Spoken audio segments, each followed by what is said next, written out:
नमस्कार आम YouTube channel रो संपूर्ण गहन पुराण सार कथा को आपण मानकु स्वागत। आज आलोच्य विषय हनुमान केतेबेले पंचमुखी हेछि। कौन हैला खतई अरे तते गुरुदेव कहिथिले परा हनुमान फोटो आनिबा पई। हनुमान फोटो कहले जे मु बुली बुली हालिया आइ गली पछे पंचमुखी हनुमान फोटो कोठे भी मिलिलानी। फोटो तो तेमिति मिलिलानी नाही फोटो आनिबु जे पांचटा मुंडो थिबार फोटो हनुमान रो पांचटा मुंडो थिबार फोटो हां से में कोडे अरे गुरुदेव कहिथिले बा। अरे खतई गुरुदेव अरे कौन हेछि कोन काई पाटी तुंड गुरुदेव तमे जो पांच मुंडो थिबार हनुमान फोटो कहले मते कोठे भी मिलिलानी। गुरुदेव हां पंचमुखी हनुमान फोटो कोठी अछि? हां अरे हाँ। जन कल्याण पई हां अच्छा अच्छा पंचमुखी हनुमान पूजा पांती। हां हनुमान ठाकुर दिने पंचमुख हेइथिले। हां हाँ कोठे केते बेले हेतिले गुरुदेव? कोठी गुरुदेव केते बेले हेइथिले? हनुमानंकर पंचमुख कथा सुनिब। हाँ। हौ पंचमुखी हनुमान कहबा पूर्वरु अच्छा। प्रथम रे टिके पुराण सार कथा रे बिजी जिबा। हां सुन हे भाई पुराण सार कथा कही सुन हे भाई पुराण सार कथा कही पुराण जदि सुनिब ज्ञान गुरु प्राप्त हेब पुराण जदि सुनिब ज्ञान गुरु प्राप्त हेब संसारु मुक्ति पथ पाई सुन हे भाई पुराण सार कथा कही।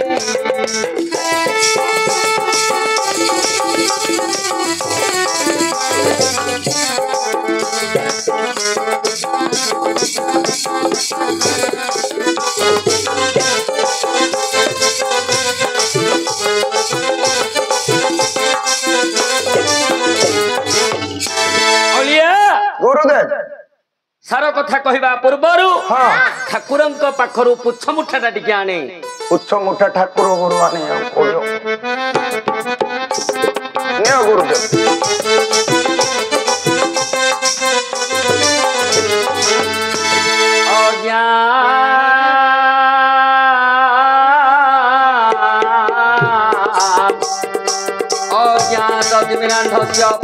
ज्ञानम जनम कया चक्षुरुमृतं येन तस्मै श्री गुरवे नमः।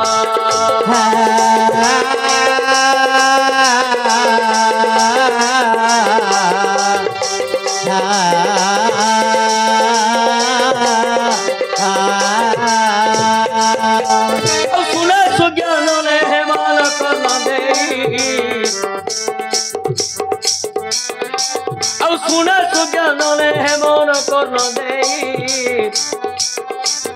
हनुमान विषय देवाटी बुझाई जेते बेले लंकारे जे युद्ध होइला जेते बेले लंकारे जे युद्ध होइला अच्छा रावण सैन्य सर्वमले भला रावण सैन्य सर्वे मले भला अच्छा एकाकी बसी अच्छी जे रावण ओहो एकाकी बसी अच्छी जे रावण अच्छी जे रावण अच्छी जे रावण चिंता से करू अच्छी अपना मन पुत्र नाती मोर समस्ते मरिले पुत्र नाती मोर समस्ते मरिले आउ किए अच्छी युद्ध को जीव भले नहीं नहीं हेमंत भावी प्रतापी रावण कौन पाताल पुर को पड़ी गला मन पाताल पुर को पड़ी गला मन पाताल पुरे से मही रावण रही अच्छी होई दंडधारी जान सेते बेले रावण जे मन चिंता कला ପାତାଳପୁରକୁ ଡଗର ପେଶିଲା ଓହୋ ପାତାଳପୁରକୁ ଯେ ଡଗର ଯାଇ ହଁ ହଁ ମହି ରାବଣକୁ ସେ ଦେଲା ଜଣାଇ ଓ ରାବଣ ବୀର ପାଶକୁ ଡାକିଛି ହଁ ମହି ରାବଣ ଚିନ୍ତିଲା କବାଛି ଆଚ୍ଛା। ଏବେ ସଭାରେ ମୁଁ କହୁଅଛି ହେ ସୁଜ୍ଞାନ ଏବେ ସଭାରେ ମୁଁ କହୁଅଛି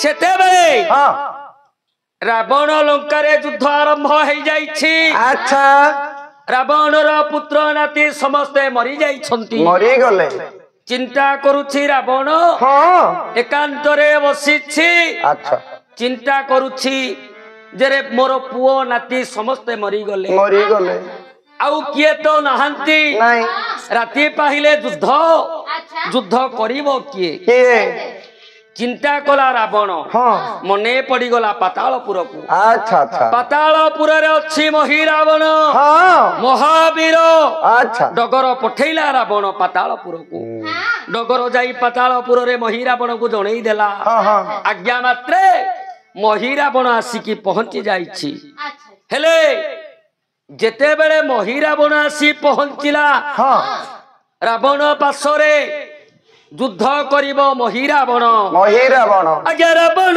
ପାର୍ଶ୍ୱରେ ମହି ରାବଣ ଯାଇ ହଁ ପହଞ୍ଚି ଯାଇଛି ଏବେ ଆହେ ଭାଇ ଓହୋ ଯେତେବେଳେ ରାବଣ ଯେ ତାହାକୁ ଦେଖିଲା ସକଳ ବାରତା ତାହାକୁ କହିଲା କଣ ଏହି କଥା ଗୋଟି ଜାଣିଲେ ବୀର ବିଭୀଷଣ ଓଆ ଏହି କଥା ଗୋଟି ଜାଣିଲେ ବୀର ବିଭୀଷଣ ଆଚ୍ଛା ପାତାଳପୁରୁ ଆସିଛି ମହି ରାବଣ ହଁ ହଁ ମହାମାୟା ବିଜେ ଅଟଇ ଅସୁର ଯୁଦ୍ଧ ନ କରି ପରାସ୍ତ ଏଥର ଓହୋ ଏମନ୍ତ ଭାବି କହୁ ବିଭୀଷଣ ଆଉ ହନୁମାନ ପାଶେ କରିଲା ଗମନ ଆହା ହନୁମାନଙ୍କୁ ଏମନ୍ତ ବୋଇଲା କଣ ମହି ରାବଣ ପାତାଳପୁରୁ ଆସିଛି होला ହଉ ହଉ ଆମ୍ଭ ଗଡ଼ ମଧ୍ୟରେ ଯେ ସେହି ପଶିଯିବ ନିଶ୍ଚୟ ହନୁମାନ ହେ ଏମନ୍ତ କରିବ କଣ କରିବେ ରାମ ଲକ୍ଷ୍ମଣକୁ ହେ ରଖିବା ପାଇଁ ହଁ ଗୋଡ଼ ଗୋଟି ତିଆର ତୋଳ ହେ ଯାଇ ଓହୋ ସେତେବେଳେ ହନୁମାନ ଏମନ୍ତ କରିଲେ ଲାଙ୍ଗୁଡ଼କୁ ପୁଣି ଯେ ଗୁଡ଼ାଇ ନେଲେ ଆହା ଗୁଡ଼ାଇ ଗୋଡ଼ାଇ ଗୋଡ଼ ଗୋଟି ଜାଣ ଆଚ୍ଛା ଲାଙ୍ଗୁଡ଼ରେ ହନୁମାନ କରିଲେ ନିର୍ମାଣ ହଁ ଗୋଟିଏ ଦ୍ୱାର ତହୁ ରଖିଦେଲେ ଓ ଗୋଟିଏ ଦ୍ୱାର ତହୁ ରଖିଦେଲେ ହନୁମାନ ବୀର ସେ ଦ୍ୱାରେ ଜଗିଲେ ହଁ ବିଭୀଷଣ ଏବେ ଦେଲେ କ ବୁଝାଇ ବିଭୀଷଣ ଏବେ ଦେଲେ କ ବୁଝାଇ ଓହୋ ଯାହା କହୁଅଛି ଶୁଣ ଆହେ କପି କହି ହଁ ସନ୍ଧ୍ୟା ସମୟ ଯେତେବେଳେ ଆସିବ ଓହୋ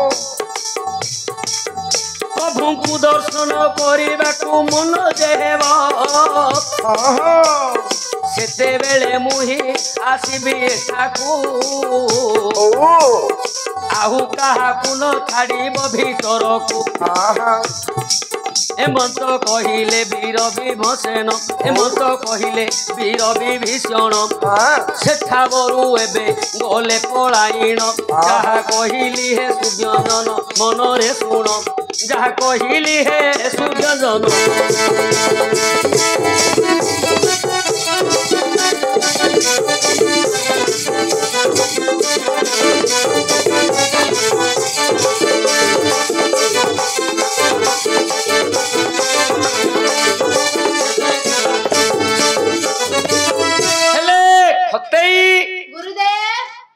ବିଭୀଷଣ ଜାଣି ପାରିଲେ ହଁ ହନୁମାନଙ୍କୁ କହିଲେ କଣ ମହିରାବଣ ବୀର ପାତାଳପୁରରୁ ଆସିଛି। ଆଚ୍ଛା ରାବଣ ଡାକିଛି ମହିରାବଣକୁ। ହଁ ଆଉ ମହିରାବଣ ଏମିତି ଗୋଟେ ମାୟାବୀ, ଆଚ୍ଛା ସିଏ ଯୁଦ୍ଧ କରିବନି। ନାହିଁ ଯୁଦ୍ଧ ନ କରି ମଧ୍ୟ ରାମ ଲକ୍ଷ୍ମଣଙ୍କୁ ସିଏ ମାରିପାରିବ। ଆହା ତେଣୁ ପ୍ରଭୁଙ୍କୁ ରକ୍ଷା କରିବାକୁ ପଡିବ। ପଡିବ ପ୍ରଭୁଙ୍କୁ ରକ୍ଷା କରିବାକୁ ପଡିବ। ହଁ ବିଭୀଷଣ କହିଲେ ତମେ ଗୋଟିଏ କାମ କର, କଣ କରିବେ ଆମକୁ ଗୋଟିଏ ଗଡ଼ ନିର୍ମାଣ କରିବାକୁ ପଡିବ। ଆଚ୍ଛା ଆଚ୍ଛା ପ୍ରଭୁଙ୍କ ପାଇଁ ଗୋଟିଏ ଗଡ଼ ନିର୍ମାଣ କରିବେ। ହଁ ହନୁମାନ କହିଲେ କଥାକୁ ତମେ ଚିନ୍ତା କରୁଛ?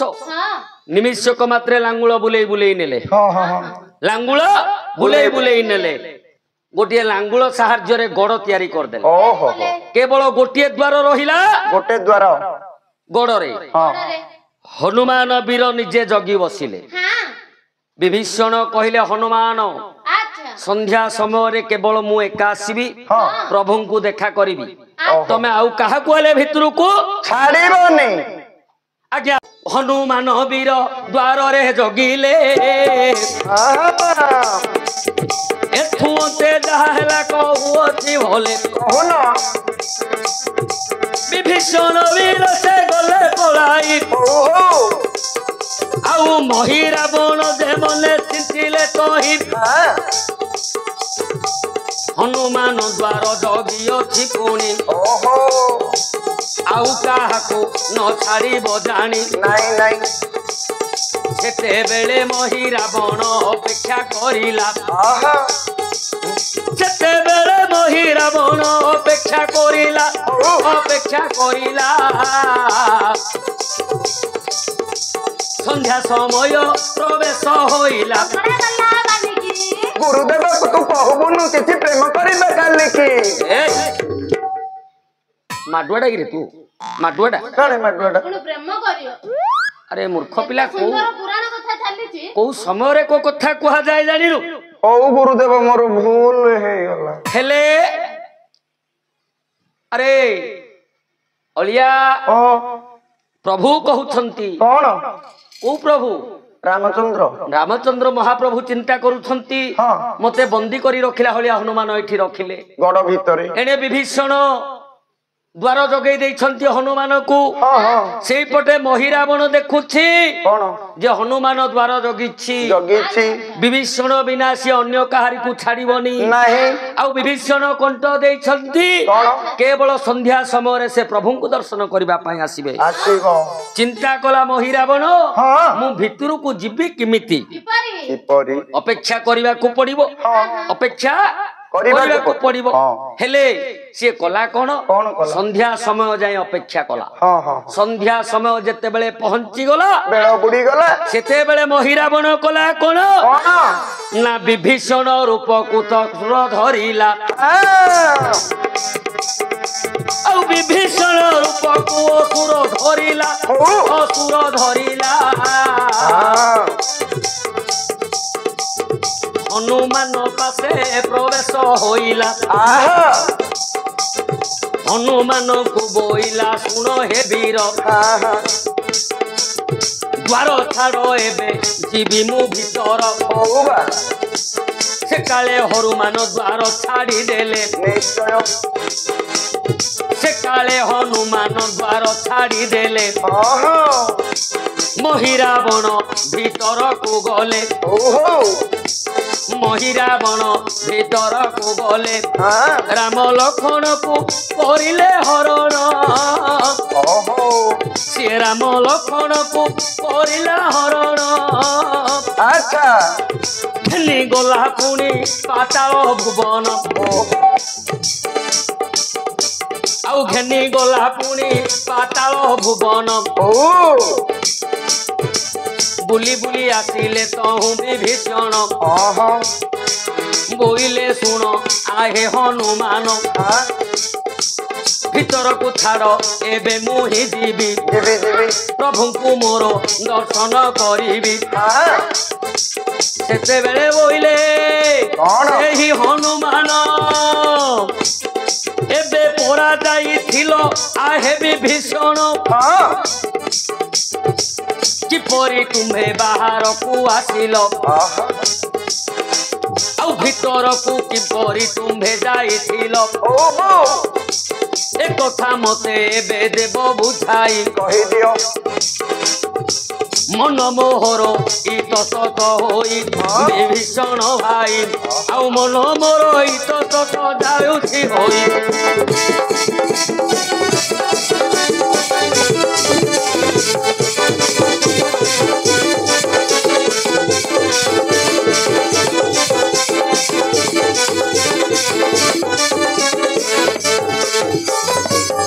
ହେଲେ ଯେତେବେଳେ ମହିରାବଣ ବିଭୀଷଣ ରୂପରେ ଆସିଲା ହଁ ହନୁମାନ ଦ୍ୱାର ଛାଡିଦେଲେ କବାଟ ଛାଡିଦେଲେ ଦ୍ୱାର ଛାଡିଦେଲେ ହଁ ମହିରାବଣ ଭିତରକୁ ଗଲା ଆଜ୍ଞା ରାମ ଲକ୍ଷ୍ମଣଙ୍କୁ ହରଣ କରିକି ନେଇଗଲା ନେଇଗଲା ସିଏ ତ ମାୟାବୀ ଅସୁର ହଁ। ସିଏ ଧରି ଚାଲିଗଲା ପାତାଳ ଭୁବନ ଆଚ୍ଛା ଆଚ୍ଛା ଏଇପଟେ ବିଭୀଷଣ ପ୍ରଭୁଙ୍କୁ ଦର୍ଶନ କରିବା ପାଇଁ ଆସି ପହଞ୍ଚି ଗଲେ ହଁ କହିଲେ ହନୁମାନ ଦ୍ୱାର ଛାଡ ମୁଁ ଭିତରକୁ ଯିବି ମୋର ପ୍ରଭୁଙ୍କୁ ଦର୍ଶନ କରିବି କରିବି ହନୁମାନ କହିଲେ ବିଭୀଷଣ ଏବେ ପରା ତମେ ଭିତରକୁ ଗଲ ଗଲ ପରା ଆଉ କଣ ଯିବ ତମେ କଣ ବାହାରୁ ଆଇଲଣି ହଁ ଆଚ୍ଛା ବିଭୀଷଣ କହିଲେ ହନୁମାନ ତମେ କାହାକୁ ଛାଡିଦେଲ କାହାକୁ କାହାକୁ ଛାଡିଦେଲ କାହାକୁ ହନୁମାନ କହିଲେ ତମେ ପରା ଆସିଥିଲ ହଁ ହଁ ଆଜ୍ଞା ଦୁହେଁ ବୀର ଯାଇ ଭିତରକୁ ଦେଖିଲେ ଓହୋ ରାମ ଲକ୍ଷ୍ମଣ ଆଉ ନାହାନ୍ତି ଯେ ଭଲେ ଆହା ହା ସେ କାଳେ ହନୁମାନ ମନେ ଚିନ୍ତା କଲେ କଣ କୁଆଡେ ଗଲ ପ୍ରଭୁ ହେ ବୋଇଲେ ହଉ ହଉ ବିଭୀଷଣ କହୁଛନ୍ତି ଶୁଣ ହନୁମାନ ଶୁଣ ଶୁଣ ମହିରାବଣ ନିଶ୍ଚୟ କରିଲା ହରଣ ନିଶ୍ଚୟ ସେତେବେଳେ ହନୁମାନ କଣ କରିଲେ ପ୍ରଭୁଙ୍କୁ ମୋର ମୁଁ ଖୋଜିବି ଭଲେ ଆହା ଏମନ୍ତ କହି ବୀର ହନୁମାନ ଓ ଲଙ୍କାରେ ବୁଲି ବୁଲି ଖୋଜନ୍ତି ଜାଣ ଆହା ନିକୁମ୍ଭିଲା ବନେ ଯାଇ ପ୍ରବେଶ ହେଲେ ଆଚ୍ଛା ନିକୁମ୍ଭିଲା ବନେ ଯାଇ ପ୍ରବେଶ ହୋଇଲେ ହଉ ପକ୍ଷୀ ମାନଙ୍କର କଥାକୁ ଶୁଣିଲେ ହଉ ବାବା ପାତାଳୁ ଆସିଲା ଯେ ମହିରାବଣ ହଁ ହଁ ହରଣ କରିନେଲା ରାମ ଲକ୍ଷ୍ମଣ ଆଚ୍ଛା ଏ କଥା ଯେତେ ହନୁମାନ ଶୁଣିଲେ ଏ କଥା ଯେବେ ହନୁମାନ ଶୁଣିଲେ ହନୁମାନ ଶୁଣିଲେ ପାତାଳପୁରକୁ ସେ ଗମନ କଲେ ଆହା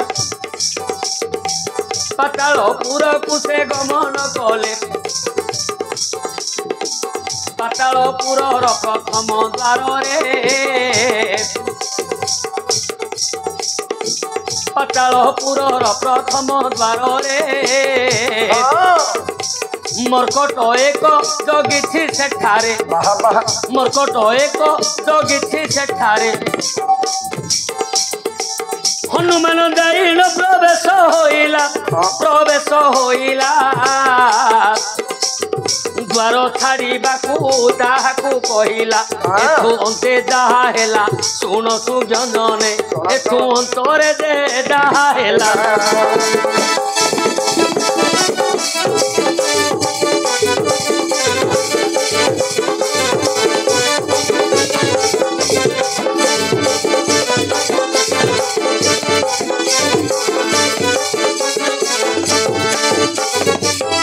ହେଲେ ଖତେଇ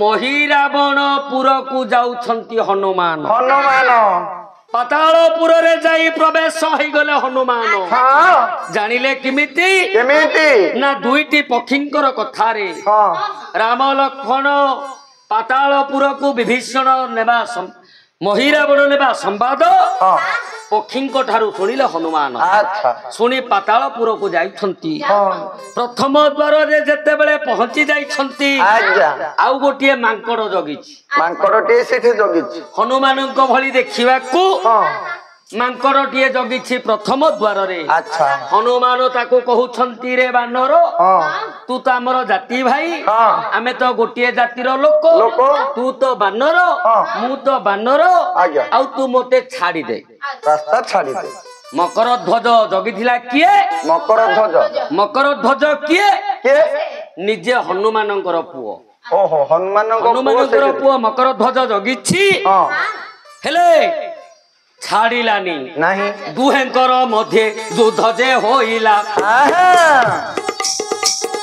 ଆଜ୍ଞା ଦୁହେଙ୍କର ମଧ୍ୟରେ ଯୁଦ୍ଧ ଯେ ହୋଇଲା କିଏ କାହାଠାରୁ ଉଣା ନାହିଁ ଭଲା ନାଇଁ ନାଇଁ ଯୁଦ୍ଧ ଯେତେବେଳେ ହୋଇଲା ସେଠାର ହନୁମାନ ବୋଇଲେ ତୁ କାହାକୁ ମର କା ପୁଅ କିଏ କାହାକୁ ମାରି ପାରୁନାହାନ୍ତି ନାଇଁ, ନାଇଁ। କିଏ ହାରୁନାହାନ୍ତି ନାଇଁ। ହନୁମାନ କହିଲା ଆରେ ତୁ କାହା ପୁଅ କାହା ପୁଅ? ତୁ କେତେ କ୍ଷୀଣ ପ୍ରବଳରେ ଯୁଦ୍ଧ କରୁଛୁ ହଁ। ତୁ କାହା ପୁଅ କହ କହ।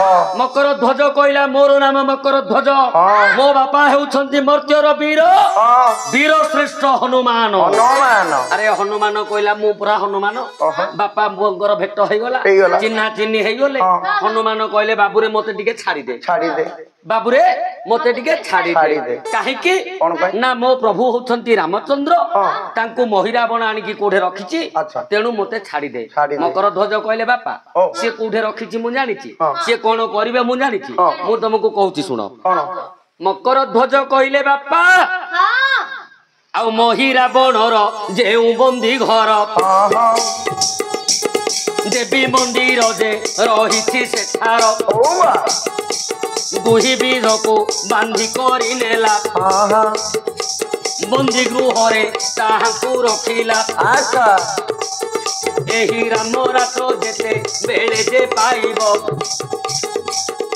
ସିଏ କାମାକ୍ଷୀ ମନ୍ଦିରେ ତାକୁ ବଳି ଦେବ ଓ କିଏ ଭଗବାନ କହିଲା ମକର ମକର ଧ୍ୱଜ ହନୁମାନଙ୍କୁ କହିଲା ହନୁମାନଙ୍କୁ କହିଲା ବାପା ହଁ ସିଏ ବନ୍ଦୀ ଘରେ ରଖିଛି ହଁ ରାମ ଲକ୍ଷ୍ମଣଙ୍କୁ ଆଚ୍ଛା। ରାତି ପାହିଲେ ସିଏ ଦେବୀଙ୍କର ମନ୍ଦିରରେ ନେଇକି ତାଙ୍କୁ ବଳି ଦବ ବଳି ଦବ ହନୁମାନ କହିଲେ ବାବୁରେ ତାକୁ ମୁଁ କେମିତି ବଞ୍ଚେଇବି ମୋ ପ୍ରଭୁଙ୍କୁ ମୁଁ ବଞ୍ଚେଇବି କେମିତି ମକର ଧ୍ୱଜ କହିଲେ ନାଇଁ ବାପା କିଛି ବାଟ ନାହିଁ ନାହିଁ। କାହିଁକି କଣ? ନା ତମେ ମହିରାବଣକୁ ମାରି ପାରିବନି ନାହିଁ। କି ତମେ ରାମ ଲକ୍ଷ୍ମଣଙ୍କୁ ବଞ୍ଚେଇ ପାରିବନି ନାହିଁ। ମହିରାବଣର ମୃତ୍ୟୁ ଭେଦ ଜାଣିଛ ଆପଣ କଣ ତମେ ଜାଣିନ ତାର ସିନା ଶରୀରଟା ଗୋଟେ ହଁ। କିନ୍ତୁ ତା ଶରୀରରେ ତାର ପ୍ରାଣ ନାହିଁ ନାହିଁ ତା ପ୍ରାଣବାୟୁ ଅଛି କୋଉଠି କୋଉଠେ 5ଟା ଦୀପରେ 5ଟା ଦୀପ ତାର ଦେବୀ ମନ୍ଦିରରେ ହଁ। ଯୋଉ 5ଟା ଦୀପ ଅଛି ହଁ। କେମିତି ରହିଛି ସେ ଦୀପ କେମିତି ନା ଚାରି ଦିଗରେ ମନ୍ଦିରର ମାଙ୍କର ଚାରି ଦିଗରେ 4ଟା ଦୀପ ହଁ। ମାଙ୍କ ମସ୍ତକ ଉପରରେ ଗୋଟେ ଦୀପ ଗୋଟେ ଦୀପ। ସେ 5ଟା ଦୀପରେ ତାର ଜୀବନ ଅଛି ହଁ। ସେ 5ଟା ଦୀପ ଯଦି ଗୋଟିଏ ଥରରେ ଲିଭିବ ଲିଭିବ। ତାହେଲେ ମହିରାବଣ ମରିବ ହନୁମାନ କହିଲେ ବାବୁରେ ଯାହା କରିବାକୁ ପଡିବ ମୁଁ କରିବି କରିବି ତୁ ମତେ ଭିତରକୁ ଛାଡ଼ିଦେ ଛାଡ଼ିଦେ ମକର ଧ୍ୱଜ କହିଲା ନାଇଁ ବାବା ହଁ। ମୁଁ ମହିରାବଣର ନୌକର ହଁ। ତାର ଚାକର ହଁ। ମୁଁ ତମକୁ ଛାଡି ପାରିବିନି ନାଇଁ। ତମେ ଯଦି ଯିବାକୁ ଚାହୁଁଛ ହଁ। ମତେ ଏଇଠି ମାରିଲେ ଏକା ତମେ ଯାଇପାରିବ ଯାଇପାରିବ ଆଜ୍ଞା ସେତେବେଳେ ହନୁମାନ ବିକଳ ହେଲେ ହଁ ପୁଅକୁ କିପରି ମାରିବି ବୋଇଲେ ହଉ ହଉ ଆଖିରୁ ଝରୁଅଛି ଲୋକ ଧାର ହଁ ଗୋଟିଏ ମୁଷ୍ଟି କଲେ ପ୍ରହାର ବାଃ। ପୁଅକୁ କେମିତି ମାରିବି ବୋଲି ଭାଗିଲେ ହନୁମାନ ହଁ। କିନ୍ତୁ କରିବେ କଣ କଣ? ପ୍ରଭୁଙ୍କୁ ରକ୍ଷା କରିବା ପାଇଁ ହଁ। ମତେ ପୁଅକୁ ଏଠି ମାରିବାକୁ ପଡିବ ପଡିବ। ଜୀବନରେ ତ ମାରି ନାହାନ୍ତି ନାଇଁ। ଗୋଟିଏ ମୁଷ୍ଟି ପ୍ରହାର କଲେ ହଁ। ମକର ଧ୍ୱଜ ମୂର୍ଚ୍ଛା ହେଇକି ପଡିଗଲା ପଡିଗଲା ଯେତେବେଳେ ମକର ଧ୍ୱଜ ମୂର୍ଚ୍ଛା ହେଇ ପଡିଗଲା ହଁ। ହନୁମାନ ଗଲେ ବନ୍ଦୀଶାଳାକୁ ଓହୋ। ରାମ ଲକ୍ଷ୍ମଣଙ୍କୁ ଭେଟ ହେଇ କହିଲେ ପ୍ରଭୁ ପ୍ରଭୁ। ତମକୁ ରାତି ପାହିଲେ ହଁ। ମନ୍ଦିରକୁ ନବ ରାଜା ରାଜା ରାଜା ମନ୍ଦିରକୁ ନବ ହଁ। ସେତେବେଳେ ଜୁହାର କରିବାକୁ କହିବ ବଳି ଦେବା ପାଇଁ ସେତେବେଳେ ଆପଣ କହିବେ କଣ? ଆମେ ରାଜା ପୁଅ ଆମକୁ ମୁଣ୍ଡିଆ ମାରିବାର ଜଣା ନାହିଁ ନାଇଁ ତମେ ମୁଣ୍ଡିଆ ଟା ମାରିଦିଅ ମାରିଦିଅ ସିଏ ମୁଣ୍ଡିଆ ମାରିବା ସମୟରେ ହଁ।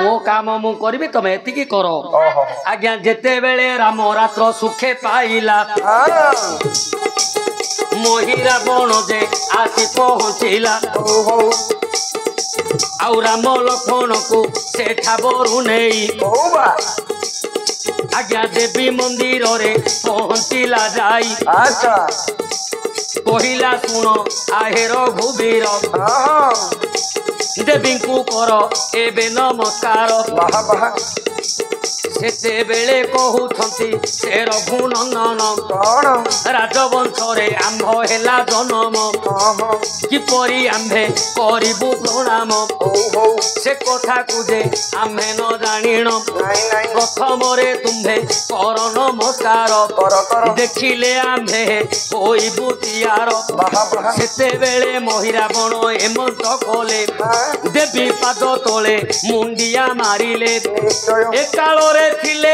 ବୀର ହନୁମାନ ହଁ ମାତା ପଛ ପଟେ ସୂକ୍ଷ୍ମ ରୂପ ଧରିଣ ଓ ଭଗବାନ ଶିବଙ୍କୁ ମନେ ବିଚାରିଲେ ଆହା ତତ କ୍ଷଣେ ପଞ୍ଚମୁଖ ଧାରଣ କଲେ ହଁ ଆଉ ଦେବୀଙ୍କର ଖଡ୍ଗ ହସ୍ତରେ ଯେ ଧରି ଧରି ଧରି ମହିରାବଣ ମୁଣ୍ଡେ ଦେଲେ ପ୍ରହରୀ। ଯେତେବେଳେ ମହିରାବଣ ରାମ ଲକ୍ଷ୍ମଣଙ୍କୁ ଦେବୀ ମନ୍ଦିରକୁ ନେଲା ହଁ କହିଲା ହେ ବୀର ଦେବୀଙ୍କ ପାଦ ତଳେ ମୁଣ୍ଡିଆ ମାର ମୁଣ୍ଡିଆ ମାର ସେତେବେଳେ ରାମଚନ୍ଦ୍ର କହିଲେ ହନୁମାନ ଶିଖେଇଛନ୍ତି ରାମଚନ୍ଦ୍ର କହିଲେ ଆମେ ହଉଛୁ ରାଜପୁତ୍ର ସୂର୍ଯ୍ୟବଂଶର ଆମେ ରାଜା ରାଜା। ଆମକୁ ନମସ୍କାର କରିବାର ଜଣା ଜଣା ନାହିଁ ନାହିଁ ତମେ ପ୍ରଥମରେ ନମସ୍କାର କର ହଁ। ତାପରେ ଆମେ ତାକୁ ଦେଖିଲେ କରିବୁ କରିବୁ ବିଭୀଷଣ ଦେବୀଙ୍କ ପାଦ ତଳେ ନମସ୍କାର କରୁଛନ୍ତି ଆଜ୍ଞା।